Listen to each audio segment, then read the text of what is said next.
We all want the same thing. I just want it more. Lurker comes to us from filmmaker Alex Russell, who's worked on shows like The Bear and Beef.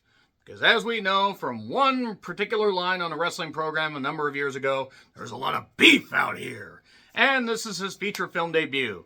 Alex's, not Beef. There's nobody named Beef on this crew, unless they're nicknamed Beef. Maybe they're nicknamed Beef K, Donkey Kong. I actually don't think that there was anybody on the DK crew that was named Beef. But that being said, no beef here, except the beef that is lying just under the surface of Lurker. So what is the story of Lurker? Well, you have an emerging pop star named Oliver, played by Archie Madekwe, who has his particular tight-knit crew that is lavishing him with praise. He's on the rise. He's trying to just break on through to the other side, break on through to the otter slide, break on through to the otter slide. And Oliver is taking the fame in stride, at least it seems. Kinda, because he goes out into any particular place, doesn't matter if it's a computer shop, doesn't matter if it's a coffee shop, doesn't matter if it's a candy shop, and you get to lick the lollipop, and then you get to go to the stop, and then you get to see something drop. Oh, I don't think those are the lyrics. That being said, no candy shop stop here, but he stops at a clothing shop, and there are a couple girls there that happen to want to take a picture with him, and he's like, hey, it's okay, come on in, it's all right. And he sort of has his head in the clouds, even though he tries to act like a regular guy. But the fame is starting to bubble up and everything, getting to him. But he seems like a genuine guy. He talks to a couple of employees. You have Jamie, Sonny Solik, who was in The Killing of a Sacred Deer, that I need to revisit at some point, as depressing and bleak as that movie was. But Oliver happens to notice some young man in the corner, and he is named Matthew, played by Theodore Pellerin, who's been in Beau is Afraid, as well as some other stuff. And Matthew, basically, because he's kind of, not necessarily standoffish, but he's like, I'm not really that familiar with your music and that kind of stuff, but I do like music. I like the older stuff like that. But he ends up charming Oliver, and Oliver says, why don't you come hang out with me? And then from there, we basically get a dive into fame, an obsession with a particular person, and the obsession with attaining a level of fame, a level of stardom, and wanting to dig your claws into that and not fucking let go, and you will hold on by any means necessary. So this received a lot of attention on the film festival circuit, and one main selling point, as far as praise from me, was my favorite movie YouTuber, Amanda the Jedi, praising this, quite a bit. She goes to film festivals and watches a lot of stuff and talks about it on her channel. And she doesn't need me to plug her stuff. She has a huge audience and everything, but I just feel the need to mention that she does fabulous content. She really does. Hilarious. Very, very witty. Offers some great snark.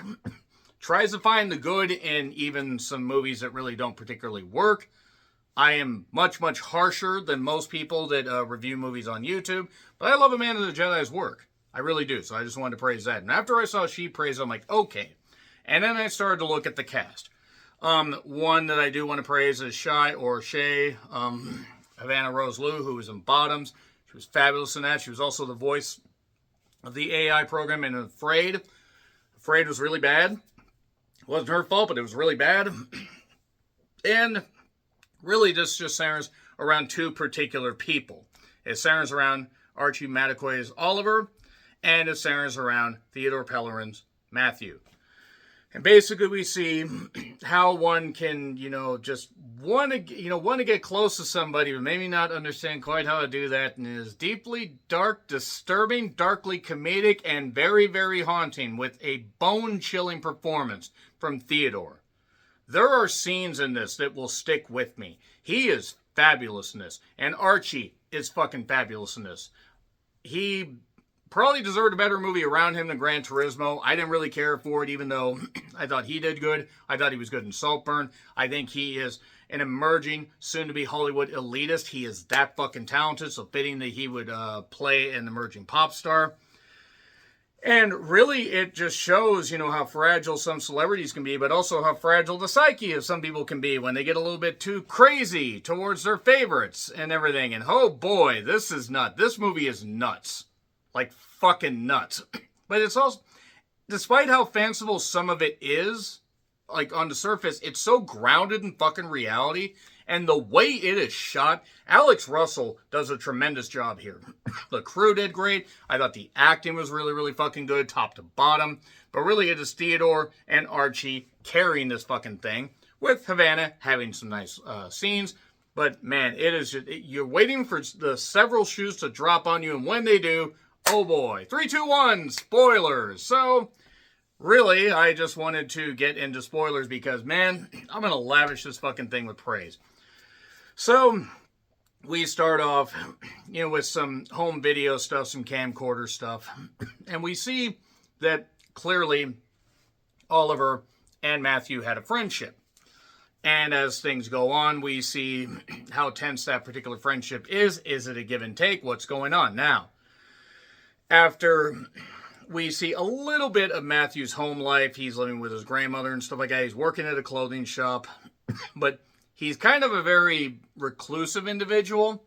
Like, he's very standoffish, but once he meets Oliver, it turns out he's actually very obsessed with Oliver, to the point he scours his social media, gets the shirts, gets clothing that looks exactly like the stuff that he wore in his social media posts. And he knows his music. He will do anything basically to please Oliver. And Oliver wants him to be part of his crew. The first introduction, he's backstage at a show, and there are all these guys, the yes men in Oliver's crew that drop their pants and everything, and they say, well, you gotta drop your pants too, and stuff like that. We're doing it in honor of our gay friend James, and he keeps doing it and everything, and then finally realizes, you know what, I'm gonna go the extra mile, and drops his goddamn boxers. We're like, oh man, you're great. Okay, that's cool, whatever. You'll do anything that we say, so that's great. They don't fucking realize that he is playing them like a fucking fiddle. And that is the most bone-chilling part of it. This guy is, he's not the smartest person in the room, but he's smarter than anybody else in this goddamn room. Because they're just tag-alongs that are yes men that are just going to tell Oliver anything he's doing is great. Matthew, meanwhile, offers little snide comments here and there as the film goes on, especially in the third act, where he makes it clear he just wants what's best for Oliver, but he wants to be there every step of the way. Now, Havana's character basically says, make yourself useful, and you might be able to stick around. That's a line that actually becomes haunting, that hangs over this whole goddamn thing.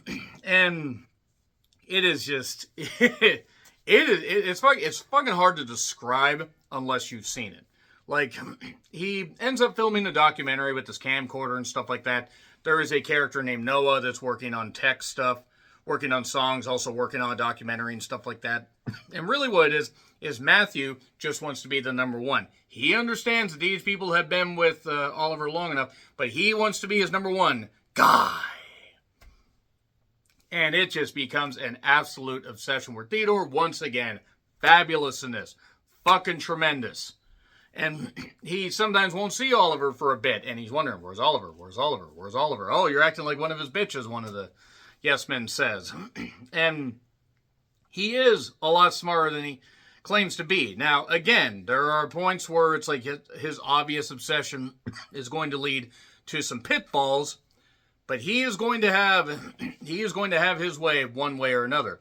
He helps out Oliver with some music, helps out Oliver with the documentary stuff, and he's really just trying to help out. And then there's even a point where they're shooting a music video. And conveniently, the batteries for that camera, Noah's camera, are not there. But he's got the camcorder. It's all just, a way to basically make people look bad, but make himself look great. And we don't get enough indication that he's fully behind, fully responsible for every single thing that goes wrong, but it's implied. It's pretty much implied. Now, he ends up bringing his friend Jamie along. He gets some followers. Matthew does, including Oliver and others that follow him. He's being recognized on, on the street and everything.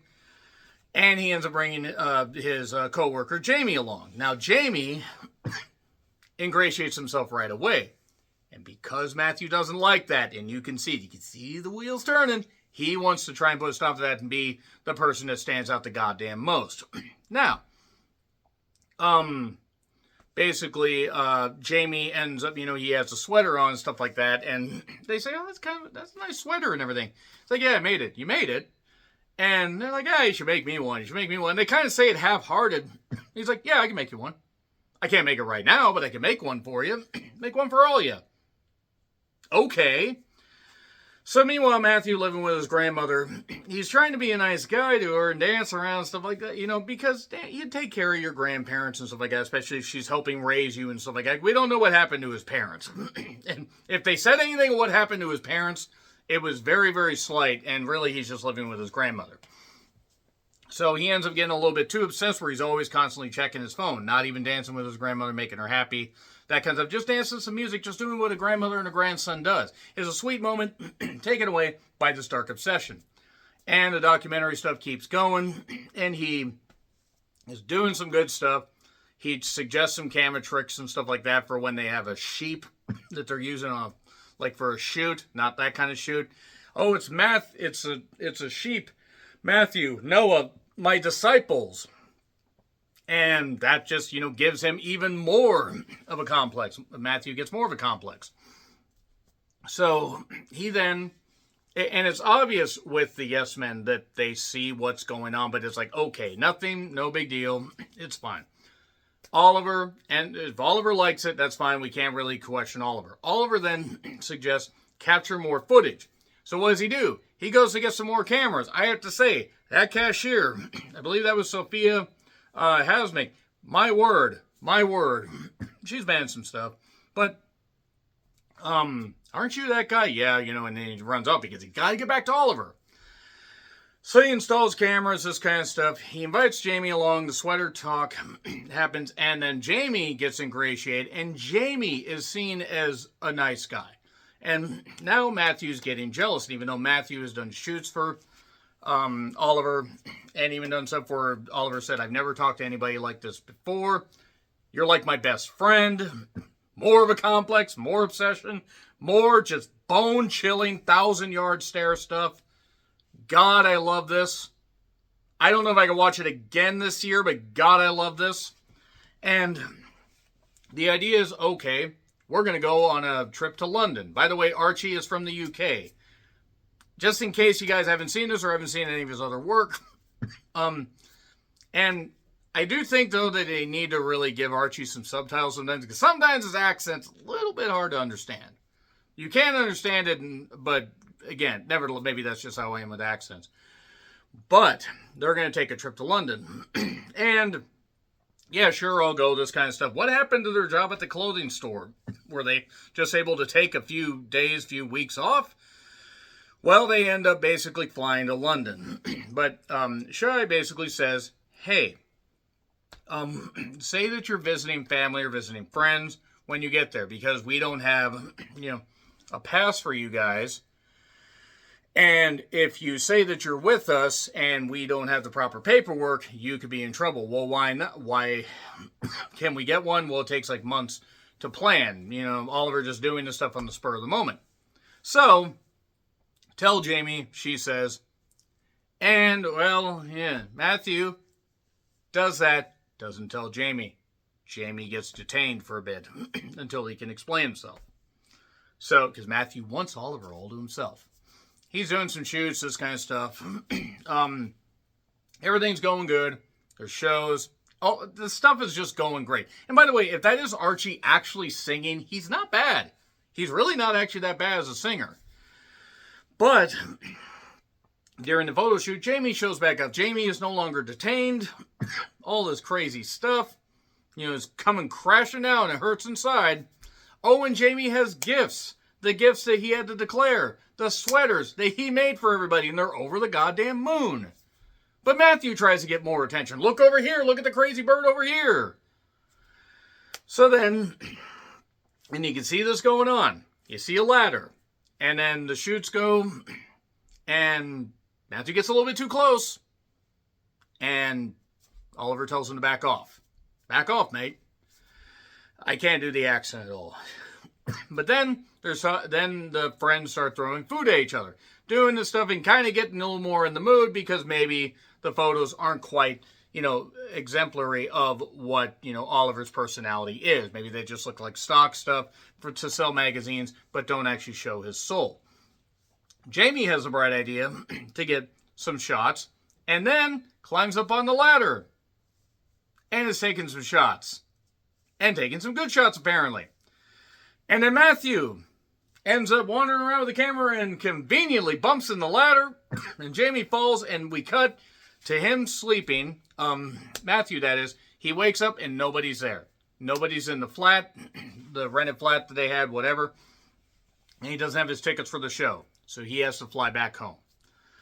And Jamie, by the way, is alive. He is shown in a later scene with a busted nose and that kind of stuff. And Jamie might not realize what Matthew did. Maybe he didn't think he did it intentionally. He did it intentionally.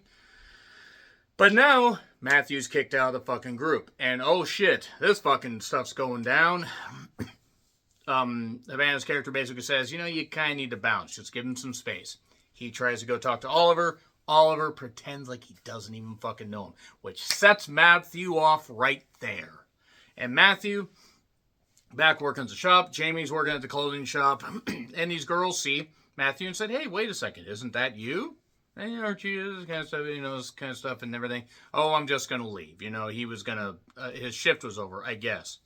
It's a weird clothing shop, by the way. It's seemingly like one floor, maybe with a floor like of other stuff, but it's just weird. It's a very weird building. Nevertheless, these are the girls going to go to the concert? Well, they're going to sit in the parking lot because it's 18 plus. And Matthew gets the bright idea. Girls, I'll get you the pass, that kind of stuff. He pretends he knows Oliver. He gets in because probably some people still favorably, know him and stuff like that. Yeah, sure, okay. Noah, the tech guy, sees him and this kind of stuff, whatever. And while the girls are dancing, all this stuff's going on, Matthew ends up grinding up some pills, putting them in the drink, and basically Oliver ends up drinking some, and we cut to the next day, or sometime later, probably the next day, where, something's kind of going on. There's footage that was being filmed of Oliver with those girls, who, I remind you, we're going to be in the parking lot, because the show's 18 plus. Underage stuff, not good. Not really all that good. So now, maybe this will blow over, maybe whatever, maybe, nobody will know. But then the screws start getting turned. And, more stuff's going on. Matthew is kind of in the background, everything, this kind of stuff. And basically, Oliver finds the cameras that Matthew ended up installing. And mind you, this movie's only like an hour and 40 minutes with end credits, and we are about 75% done with this movie. So it's really an accelerated thing where now we're going to see how Matthew is willing to play, the game, and is Oliver willing to play along and stuff like that. So Matthew essentially blackmails him because he has the footage. He has it on some kind of flash drive thing or some kind of hard drive. He really knows all about this tech stuff that he pretended to not know about. And basically he has his claws in Oliver. He's going to stick around, do this documentary, do this kind of stuff. And now the Yes people are around and not really happy that he's there, but they got to play along because Oliver's their meal ticket. And really, he goes along with him. He's filming all this stuff. Everything's going great. They're going on the tour bus. They're performing these shows. And basically, Oliver recognizes, while he's in the studio, that Matthew does care. But hey, delete the video and we can go back to being our friends. That was his one card, by the way. And this is after a point where Oliver tries to get in his room and they end up crazily wrestling around darkly, like where Matthew is almost having his claws trying to get inside him, like literally wear him like a goddamn, meat suit. It's fucking just scary. So back to the studio scene. They're talking. Matthew won't delete the video because basically he says, you cut me off, you took this away, and I can't let that happen again. You surround yourself with a bunch of yes men that will tell you everything that you're doing is great. Oliver, you're stuck. You said I'm your muse. I want to help you. I want to be honest with you and stuff like that. But also, I can't let you go is essentially what he's saying. I want to finish a documentary. I want to do this. And we all want the same thing. I just want it more. And the look he has on his face will stick with me for a while. That was scary. And this is, it's funny. Archie's been in like 2 obsession-based movies. Saltburn and this. No grave fucking in this like there was in Saltburn. And if you haven't seen Saltburn, you have no fucking idea what I'm talking about. And if you do, you're welcome for the reminder. But basically, we have that studio scene, that kind of stuff. And then they're back on the tour bus. And then suddenly, Matthew's being pulled out and beaten to shit by the yes men. I mean, just beaten to shit by these guys. They're wondering what the password is, that thing. Boom, boom, boom, boom, boom. And then Oliver happens to see the flash drive thing, but also sees the camera, or, the computer with the shots of this song that he did. What's the difference between love and obsession? And also he's kind of blinking a little bit because paintballs are hitting him and he's trying to avoid the debris. But it's a way to bring out, his stuff. So really he sees that that's great. Maybe Matthew isn't all that bad and maybe he does want the best for him. And also he's got him by the fucking balls as far as this stuff. So maybe the enemy of my enemy is my friend. And we cut then to basically the documentary being shown to people, and Matthew and Oliver are side by side. Bit of a jump. Assume he got rid of the yes men. I have no idea. And this one guy asks, what do I have to do to be like you? And, and just this look of just Matthew, just the look on his face, like, I made it, this kind of stuff. And Oliver still got his career and stuff like that, but Matthew's along for the ride.